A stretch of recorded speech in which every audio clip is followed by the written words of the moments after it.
doon visite de courtoisie bu président bi ñu fal ci élection yi ñu génn di Bassirou Diomaye Diakhar Faye amal fii ci makkaanu njiitu réew bi mu ñëw nemmeeku si président Macky Sall.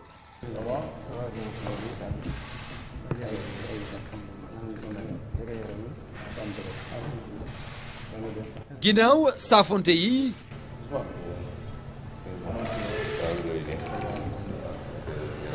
ñaari njiit yi waxtaane lu yàgg lu ñeel dossier yu mag yi ci wàllu état yi di xaar président Bassirou Diomaye Faye leneen lu ñu waxtaane ñeel cérémonie de prestation de serment ak passation de pouvoir